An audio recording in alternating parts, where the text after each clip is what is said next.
Thank you very much. Thank you to the organizers of this very interesting and useful conference. I'm happy to be here and present the evidence and the experience from a different part of the world, that is Latin America.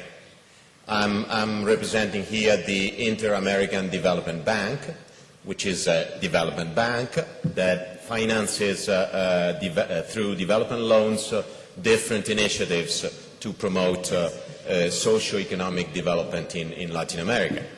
If you wish, it's the equivalent of the Asian Development Bank in this part of the world, as well as the African Development Bank and others. And why are we here? We're here because the bank where I'm working now is promoting a number of cluster development programs, or programs oriented to improve competitiveness of specific firms in clusters through different means. And the key concept here is really the idea of public goods or club goods.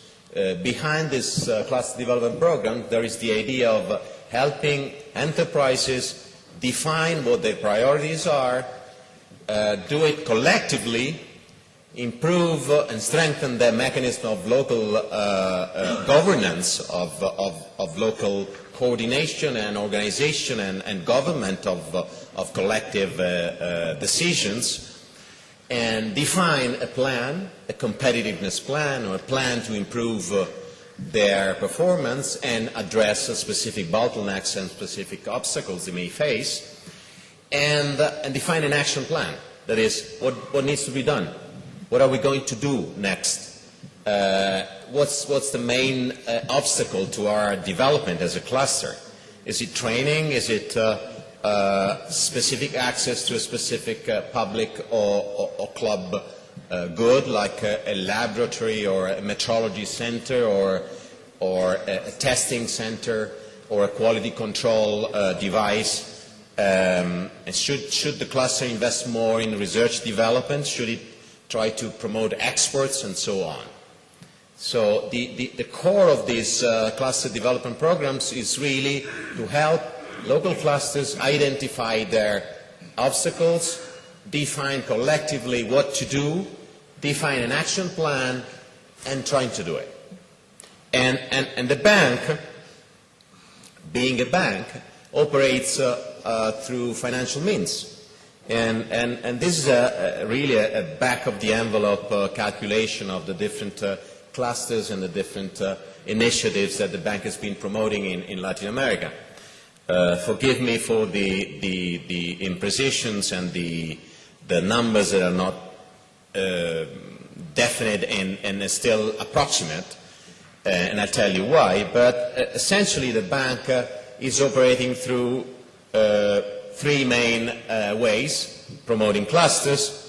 The first one, the main one, is really through loans to governments to help governments define their industrial policies or their competitiveness policies. And clusters and cluster development is a major area of industrial promotion in many countries. And so the bank has been promoting recently, in the past few years, about 18 different loans to governments. Each loan is investing in a number of things, including clusters and cluster development programs. The amounts you see there, and the clusters where the bank has been supporting governments to define ways to intervene in clusters. So it's not the bank directly intervening in clusters, it's the bank defining policies and helping governments define and implement policies and financing these policies to promote clusters, and intervening in about 180 clusters. And there's other programs that are not part of larger industrial policy programs financed by the bank that more specifically target clusters without other forms of intervention, financing infrastructure or training or other means of industrial policy, that also address the issues of a number of clusters. And thirdly, another branch of the bank that is part of the same IDB group is called the Multilateral Investment Fund, and it's actually a fund that is providing grants on a matching basis with local contributions and local financing. So financing typically 50% of an intervention with a grant and interacting this time with the private sector, with chambers of commerce, with the Federation of Industries and so on, and really targeting a cluster and intervening in that cluster to address a specific problem. And these cluster programs have gradually evolved towards sort of local economic development programs, whereby the focus is not only the enterprise and the enterprise network, is also the territory, is also the institutions surrounding firms and the universities, the research centers, the industrial metrology and quality standards institutions and so on in a specific area, in a specific territory. So the unit of analysis, if you wish, or the unit of intervention is the territory rather than the firm. So, to make a short summary, the IDB has been investing a lot of resources in promoting clusters, believing that clusters can contribute to enterprise development, to competitiveness, to improving productivity. And this is only part of the story in Latin America, because several governments have been investing in clusters, have been using the cluster mechanism and the cluster methodology to promote industry in several parts of the subcontinent. Notably in Brazil, that has been developing cluster-related programs, arranjos produtivos locais, in several states and several regions in Brazil that represent also a very interesting experience to analyze. So given the amount and given the number of clusters where the bank is intervening, the first question is, do these programs work? Do these programs actually help achieving the objectives? Do these programs really improve enterprise development and productivity? And what is the size of this impact? Is it worthwhile devoting so much money into these programs, or could we rather choose different ways of promoting industry through different kinds of policies, investing more in education or in other forms? And most importantly, is there a causality behind this phenomena? That is, do clusters and cluster programs really promote productivity, or is it something else that is promoting productivity improvements in the meanwhile? And of course, related questions have to do with the process of having an impact. What happens within or at the level of cluster programs? And what's the process of developing a policy? And the implicit assumption that is behind most cluster development programs, that networks and better coordination improve productivity and improve performance. Is this true? Can we actually try to measure something? Can we actually say something and argue that better coordination and networking improves productivity? And what happens if we take into account the costs of carrying out these interventions? How do we compare costs with benefits? And even a more ambitious question, how do these programs have an impact on the productivity of the region? What happens beyond the firms that are being intervened by the program, and is the territory benefiting from the program? So you realize very, very ambitious questions, but very relevant, we argue, because first of all, resources are limited everywhere. We were listening this morning about the huge amount of resources devoted to cluster development programs in India, but if you divide by the population or by the number of firms, they're not so big. And still, the public, they're limited, so we need to work out the best possible way of using these resources to reach the objective of improving enterprise performance. And the recipients need to be accountable. So public resources go to recipients that need to justify the fact of receiving these resources because they improve their performance, and this benefits other firms and the territory where they operate as well.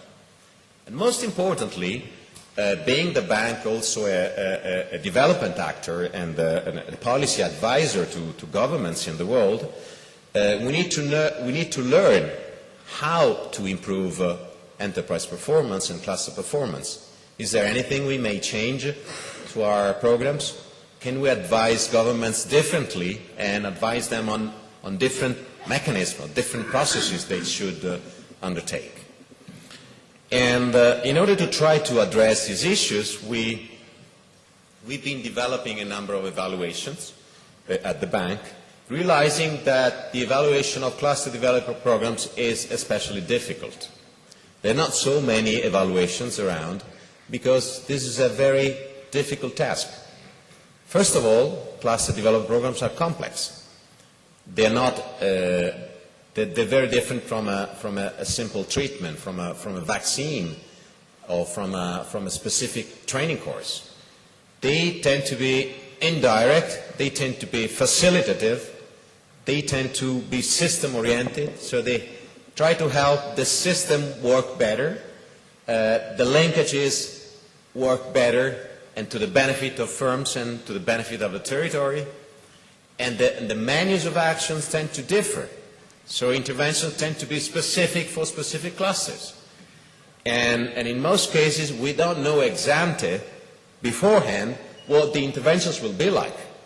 Because the whole idea of cluster development is that clusters need to develop their own recipes and their own plans of action.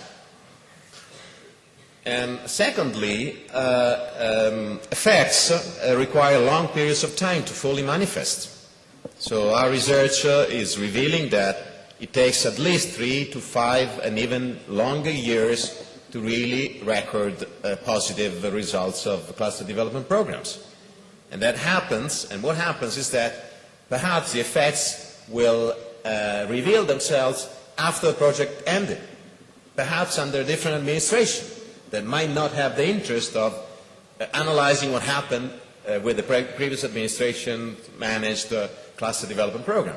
So it might be very hard to get the data and go and interview the firms and get all the necessary statistics to be able to say something about the effectiveness of these programs. A third major difficulty has to do with the difficulty of measuring linkages, inter-firm relationships. In order to measure these kind of relationships, specific questionnaires need to be carried out, specific questions need to be asked. This requires additional efforts, this requires additional financing to actually measure the extent of inter-firm linkages. This can be done. We've been using methodologies including the so-called social network analysis and others to measure inter-firm linkages, but that's an additional difficulty, that's an additional cost. And finally, last but not the least really, cluster development programs often aim at promoting spillover effects.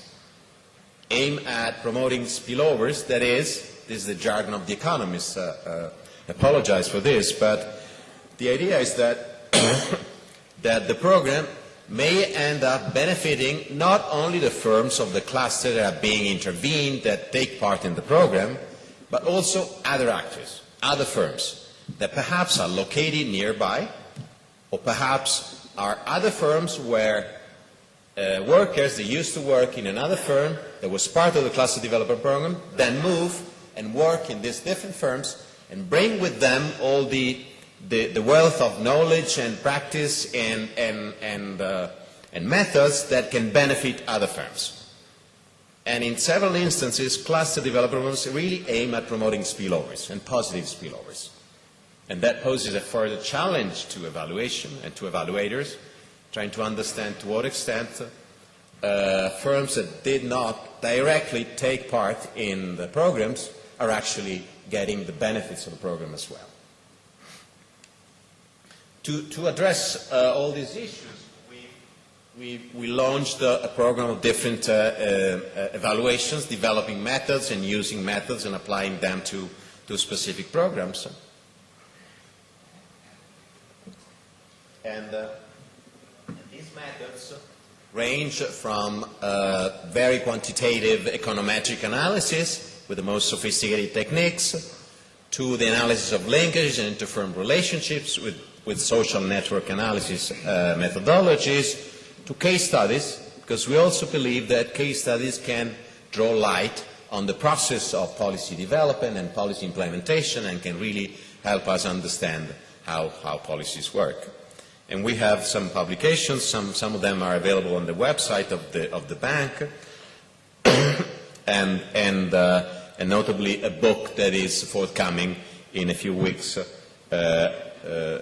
gathering a number of methodologies and a number of cases where we try to evaluate the impact of our programs. Let me give you a short outline of the main results of these evaluations. We carried out and we used very, very solid econometric analysis to address and try to evaluate the impact of different programs in Brazil, and using this data with different techniques. And we found out that the programs have had a positive and direct effect on employment, increasing employment, 20% over a period of 3 to 5 years, raising the probability to export about 5% per year relative to the original proportion of exporting firms, and raising the export levels of firms, with effects that tend to persist and grow over time. This is something interesting. I mean, the effect is not confined to the time where the cluster development program takes place, but it goes on and it strengthens itself over time. And we could also detect some indirect effects, the effects of the spillovers, so the so-called spillovers, whereby firms localized in the same area but not directly involved in the program also benefiting of the program. And that's a strong reason for, and a strong justification for public policies in this regard. So the beneficiaries are not only the firms that are part of the program, but many more other firms that are related to these firms as well. And the different program that the Chilean government in Chile promoted and has been promoting for over 10 years now it's called PROFOS. It's a program to promote associations and collaboration among very, very small micro enterprises. And this program has been evaluated twice with different methods. And the interesting thing is that the program is really bringing very good results. So even in terms of, in some cases, the challenge we often face working with governments in Latin America is that we have different clients with different counterparts. We have the ministers of finance and the ministers of industry. And the ministers of industry would like to spend a lot and promote firms, and the ministers of finance would most likely try to save and spend as little as possible. So we need some tools to convince the finance guys that this is worthwhile.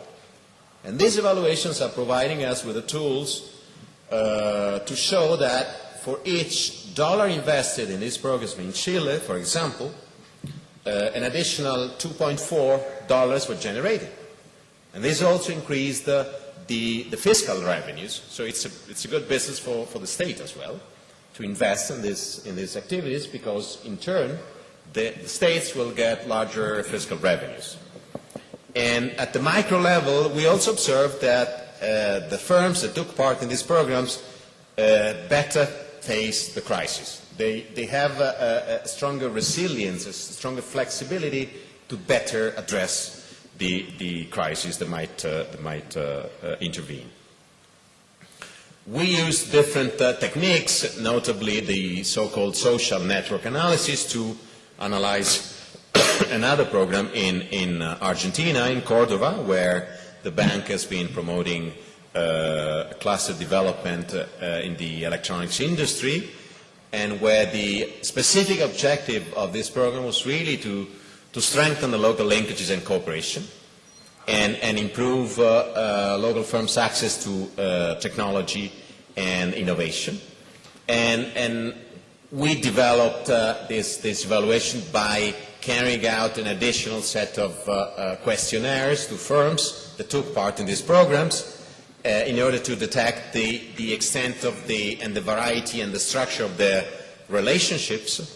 And we looked at different kinds of networks, information and collaboration networks, and the main results of this exercise was that we actually observed that networks over time became less dense, became more hierarchical, but these more hierarchical networks nevertheless ensured network connectivity and created strong links among enterprises. So firms tended to become more selective in their network strategy. They gradually chose to collaborate and set up networks with firms from which they could benefit and with which they could collaborate profitably. And this made the networks less dense, but more hierarchical. And the linkages with the other institutions, notably a technology transfer center that notably helped the industry in that place, improved over time. And of course, we looked at, we used clusters as well, we used case studies as well, because we are convinced that case studies can allow in-depth analysis of the specific events and the specific cases. They help us understanding the results of the more quantitative analysis. They add some room for specific insights into beneficiaries' perspectives. And most importantly, I would say, case studies can help interpret the findings of the quantitative analysis and can help us address and help us understand the policy process, what happens in the black box of the cluster development that brings about positive results for those firms taking part in the cluster, but sometimes only quantitative analysis do not draw light on what happens within the cluster, how the cluster and the inter-firm relationships develop within the cluster itself. And we carried out a number of case studies in different clusters in the region, some of which will be included in this forthcoming book, and some of which will be presented tomorrow by my colleague here, Gabriel Casaburi. Concluding, cluster development programs address a very complex social phenomenon that is based on multi-actor coordination. Therefore, it's hard to put them in place, and it's even harder perhaps to evaluate the effects of these initiatives. This complexity demands a combination of multiple approaches. We carried out some quantitative analysis and evaluations that already reveal that cluster development programs often work and they provide substantial benefits. We could observe that these programs often help strengthen and make linkages and networks more effective and useful to the benefit of enterprise performance. And we remain convinced that case studies also draw light on the process of policy development and the process of cluster development that is really behind all the efforts of promoting clusters in Latin America and elsewhere. Thank you very much.